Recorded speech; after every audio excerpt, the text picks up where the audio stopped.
water in just the right way to give you that free fall effect. Now, where are we in the landscape? Well, we don't have Microsoft Paint out here, but we do have a dry erase board. So we'll get that set up and get an interesting little sketch set up here to put this place into context. Hang on just a minute.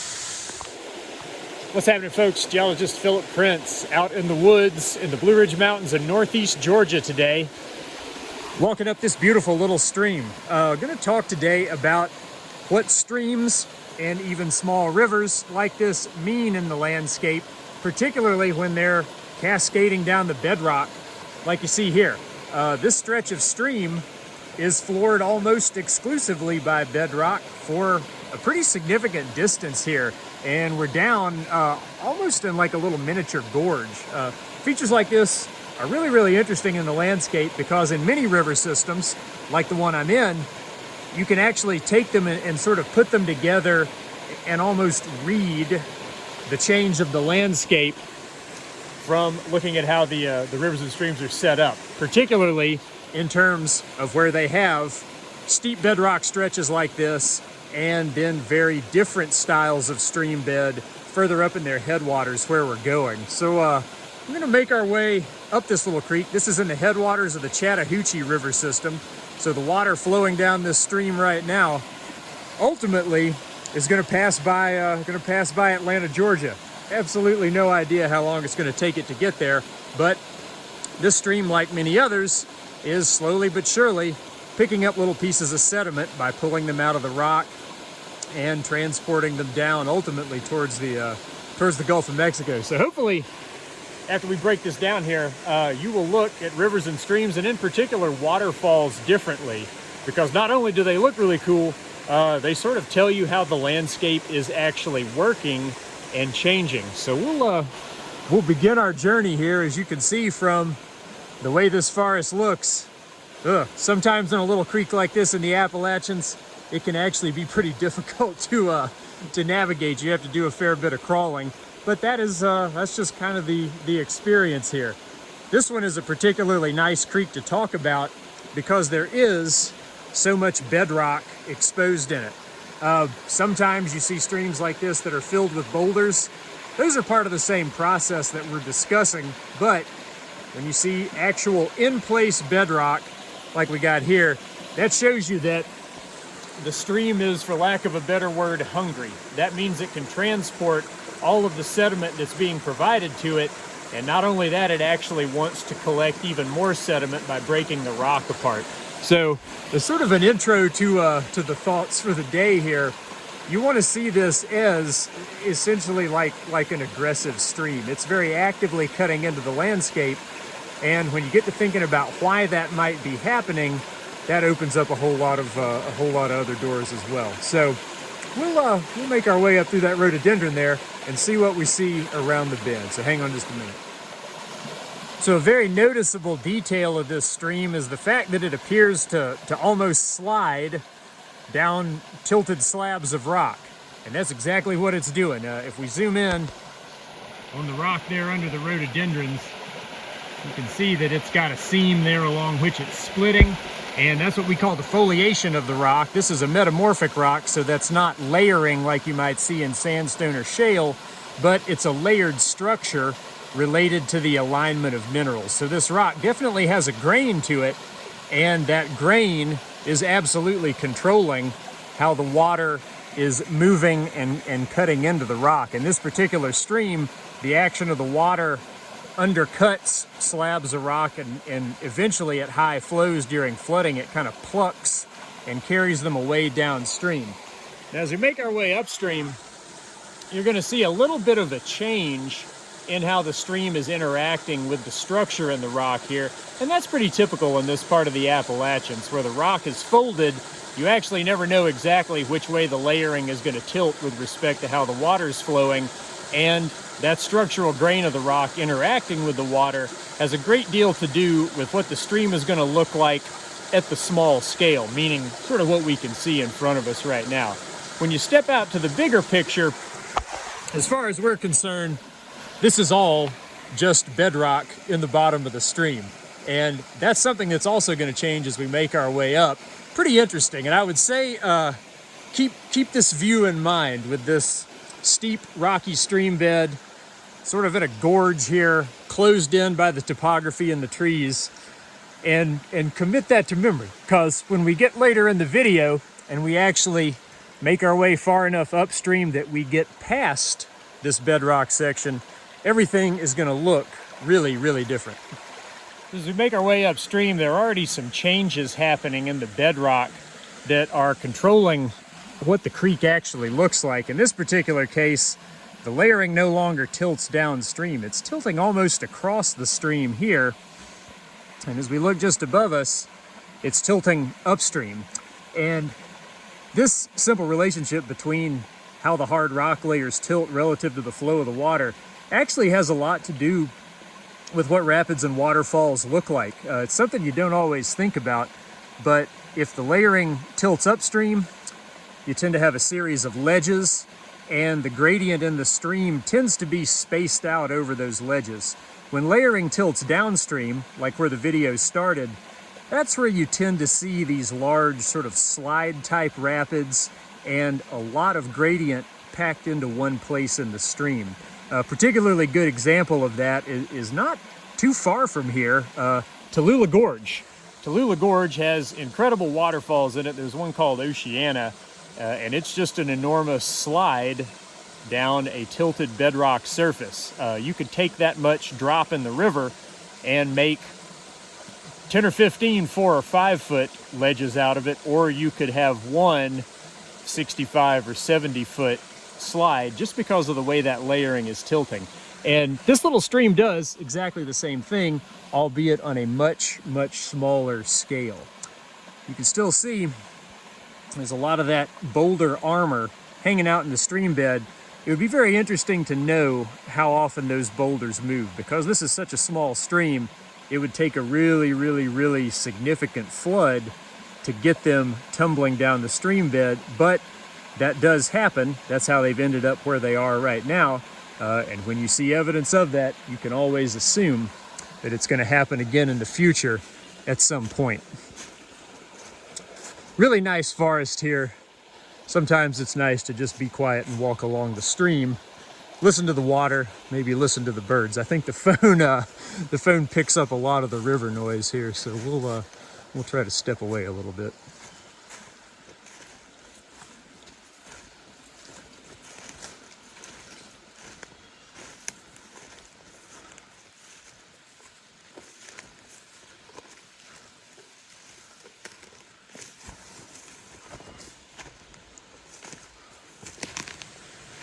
As we keep going upstream here, the rock and how it lays with respect to the flowing water is changing again. And at this point, we're getting into a stretch of this stream where the layering of the rock is almost lying flat with respect to the flowing water. And that allows you to set up some nice, even ledges. And that type of relationship tends to be a good one for making very distinct waterfall features, in particular waterfalls that the water pours straight off of. It doesn't slide down the rock. It might actually have a good free fall onto the rocks below or into a pool below. And you see that really throughout geology throughout the world. The best and most iconic free-falling waterfalls absolutely are an expression of some of the geologic details of the landscape underneath them. In a landscape like this one with folded metamorphic rocks, it's a little bit more of a coincidence as to whether or not you find that. In landscapes like the Appalachian Plateau, Kentucky, West Virginia, Ohio, there's a lot of flat-lying layers. You tend to have hard sandstones in there, and it's actually really, really good for making very impressive waterfalls. Now, that being said, what you're about to see in a few minutes isn't huge. It's not record-setting, but it's a really lovely little place, and it's a really awesome spot to kind of pull all this discussion of what the rock does to the stream and why the stream is cutting into the bedrock to begin with together. So we'll be there very shortly.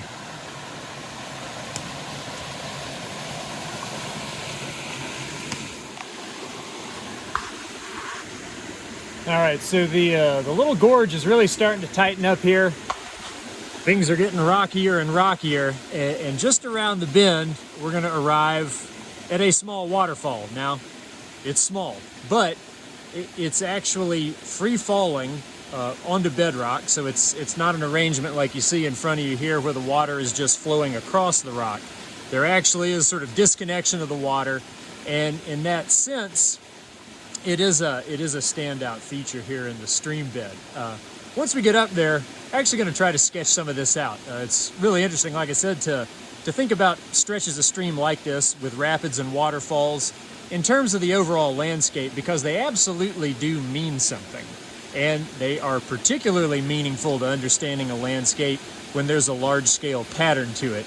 And the only drawback to being down in a little creek like this is you can't really see a large-scale pattern very well because you're deep in the woods. So we'll make our way up here, check this spot out. Really, really beautiful place.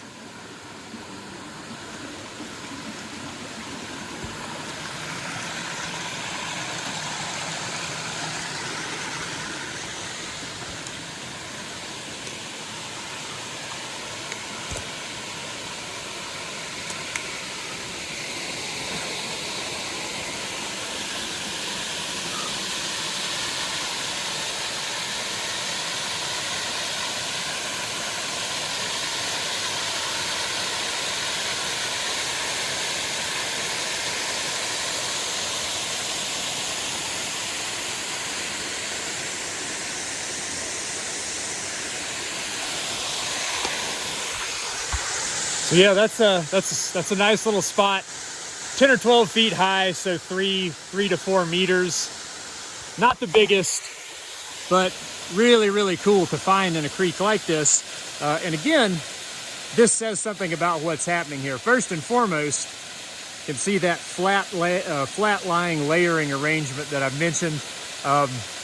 That's here interacting with the water in just the right way to give you that free fall effect. Now, where are we in the landscape? Well, we don't have Microsoft Paint out here, but we do have a dry erase board. So we'll get that set up and get an interesting little sketch set up here to put this place into context. Hang on just a minute.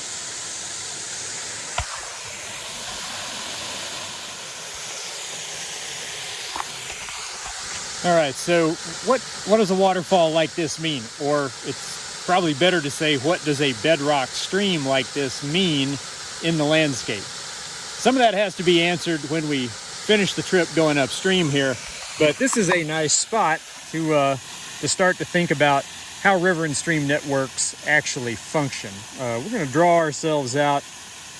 This is kind of a hypothetical landscape here.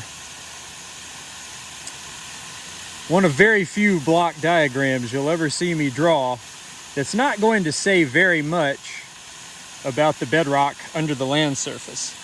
I'm going to add, for starters here, a good-sized river flowing through this landscape, and that river is going to have some smaller tributary streams like I'm drawing here. All right, so that's a pretty basic starting point. And let's say that some sort of geologic event is going to cause the larger river here to start carving deeper into the landscape. Now that could be many things. That could be actual uplift of the landscape. That could be a change in long-term weather patterns, so essentially a change in climate that made the river stronger and more able to cut into the rock. The list goes on and on, but one way or another, this river is carving a gorge into the landscape, and that gorge is going to be eating its way upstream. That's sort of how steep stretches of river function in the Earth system. You've heard of Niagara Falls migrating upstream. That happens to very many systems of rapids and waterfalls. All right, so let's let it keep going there. The big river, because of its size and its energy, it's going to be able to do this pretty quickly. And every time it passes the junction with one of these tributary streams, the tributary stream is going to have to step down to match the big river, and that tributary stream is going to start making its own little gorge there, right? Let's take it even farther upstream, actually all the way to the edge of the diagram there. Okay, get the marker working. There we go. So now we've got our Bedrock Gorge all the way migrated there in our big river. And now all of the little feeder streams have their own gorges as they, for lack of a better word, try to match what that bigger river is doing. The bigger the stream, the farther upstream its gorge can migrate in a given period of time, right? So the visual here is one of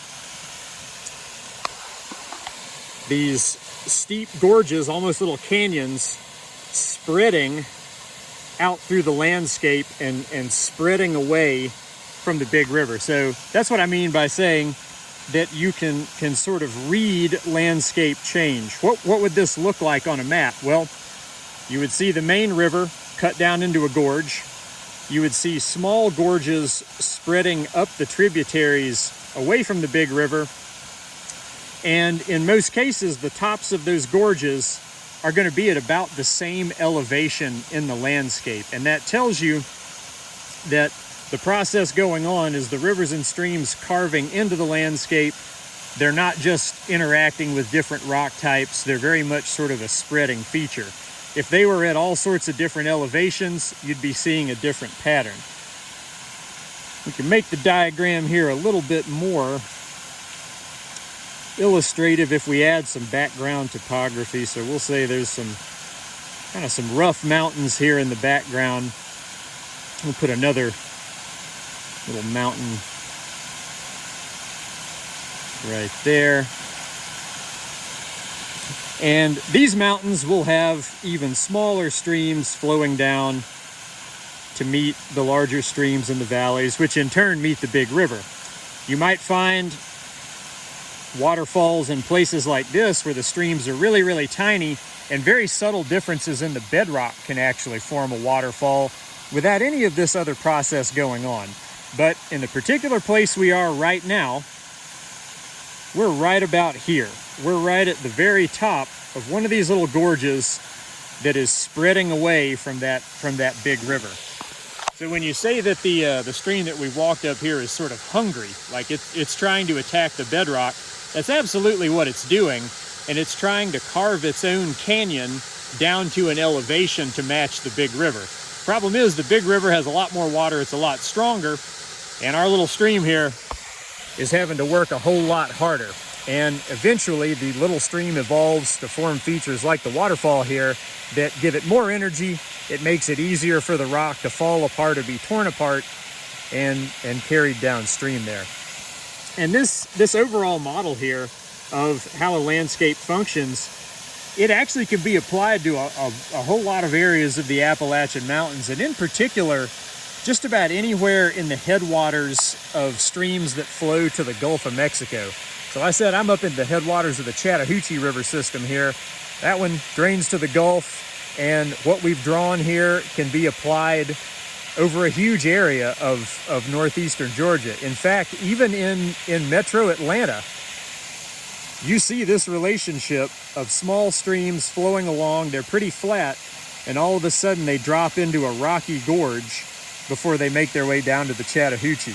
You see that all the way through what is now flooded by Lake Lanier, and all the way up almost to the North Carolina state line. So little stream we're looking at here is just sort of doing its part, but any stream and river ultimately has the function of wearing away the landscape like you see here. And if you look at how streams and rivers lay out on the map, what rivers they connect to, what the shape of those river valleys is like, you can actually end up gaining a whole lot of understanding about what the landscape is doing simply by looking at topography. Now, what if we made our map a little more complex here, and we said, yeah, there's some kind of a significant geologic boundary there, And that geologic boundary runs across the land surface like that. And in fact, everywhere upstream of that, you've got some kind of rugged topography there. In that particular case, you would ultimately see an arrangement like what we're going to draw here develop, where you might have a big open valley with steep sides. So everything below that hard rock is all good to go. But right at that hard rock boundary, you have a really amplified waterfall system. And in that particular case, you're looking at both the down cutting of the big river and that hard geologic boundary controlling what the rivers and streams are doing. And that's something else that you see quite a bit in Appalachia. You can pick out any famous waterfall anywhere in the Appalachian Mountains, and you can either connect it to the big river cutting down, the big river cutting into the landscape and having its tributaries do the same, and having that interact with hard rock, or something like you see here, where you're really far up in the mountains and there's some very subtle geologic boundary there that produces a small waterfall feature. So when you're a geologist, waterfalls not only look cool, they are absolutely telling you what is happening to the Earth's surface in the particular area that they've developed. So they're very exciting in terms of trying to think about what the fairly short-term geologic history of a place might look like. Now, been talking about upstream. What's above this waterfall? You're going to go there next, and you're going to see that it is a whole lot different from what you're looking at here. Okay, so here we are above the gorge and above the falls, and yes, the landscape is quite a bit different. It's gentle, it's rolling. There isn't a steep-sided gorge here. It's actually been turned into pasture land just because the topography is gentle enough to turn it into a pasture. You certainly could not do that in the gorge with the falls in it. It wouldn't be very good to have cattle cruising around on that and falling down in the gorge. If you come down and take a look at the stream here, it looks quite a bit different as well. Full of sand and gravel and cobbles. There's no bedrock in sight here, and the stream is not at all aggressive towards the bedrock here because it's got plenty of sediment to carry as it is. And because the stream is quite a bit flatter, it doesn't have nearly as much energy to work on the landscape up here as it does at that falls and further downstream. So where are we here? How does all this fit together? Take a look at our sketch from earlier. Cleaned it up here a little bit. Last talked to you right there at the falls, which was at the top of this gorge.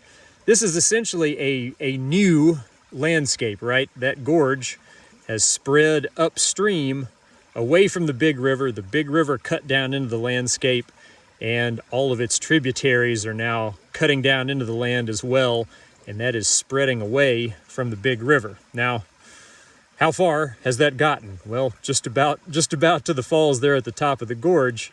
That down cutting actually hasn't yet reached where we are right now, and for that reason, you're looking out into what we would call a relict landscape, or an old or even an ancient landscape. There's tons of these in the Appalachians. Many Appalachian river systems are actively cutting into the land like this. Streams are spreading these little gorges away from the big river, but there's plenty of places like the one we're in now that that process just hasn't gotten there yet. So quite literally, we've in a sense walked back in time with the waterfall, which is just the top of the Bedrock Gorge there. Now it looks good as a free falling waterfall, largely because of the details of the rock. But what that whole stretch of bedrock floored stream represents is sort of the new order of things trying to make its way up in the landscape to where we are now. It hasn't gotten here yet. No one knows when it will. No one knows how fast these systems actually evolve. But sure enough, where we are right now has looked like this geologically for quite some time in terms of how the land is shaped. Now, the pasture, of course, is a much newer thing. But this more gentle topography is an older feature, and it's one that you see throughout areas of the upper Chattahoochee here, and actually throughout, again, a tremendous amount of southern Appalachia. So strangely enough, in many parts of the mountains, as far as the valleys are concerned, the valleys are actually flatter at higher elevation, and that's where sort of the older and, at least for now, the more stable landscape is located. So what do you do with this information? I don't know. I try to make sure that what I talk about geologically actually has some practical application. Land use is one thing. You can put a pasture up here. Of course, you can't put a pasture down in the gorge, but because the gorge is functioning very differently, it's more susceptible to erosion. So in terms of conservation, that's something that you would want to keep in mind, and you would have to know that you just can't treat the slopes in that landscape like you might treat slopes back here in the older, more gently rolling relic landscape. Second practical consideration, and one that is actually really, really valid in huge parts of Appalachia, is that places like this, which are good for agriculture, for grazing, to put a town in, they tend to be upstream of waterfalls that people want to visit and go play around in the water in. You go to that waterfall, you don't see any buildings around you, you think, wow, this is a really beautiful, isolated, pristine place. In actuality, in many cases, you have a scenario like we have here that's not just an empty pasture. There's a lot of development up here that could put contaminants into the water. And you have to keep that in mind. If you're playing around in a waterfall, you probably want to know what's upstream of it. Not the most pleasant consideration, but one that's absolutely critical, and a lot of conservation interests are aware of that, and they do keep it in mind to try to keep people safe when they're enjoying natural features like the little falls down there. Just because you can't see it doesn't mean it's not there, and particularly in the Appalachian Plateau, Kentucky, West Virginia, Ohio. It's a major consideration in terms of where people are in the landscape versus where the rivers and streams are. So I hope you enjoyed this video. A little bit different. No structural geology here today, even though the bedrock does have a big impact on how this stream behaves. Wanted to try to branch the channel out a little bit and show you what some of these stream dynamics actually look like, and actually what they mean. So I hope you enjoyed this video. Hope you check out the next one when it comes along.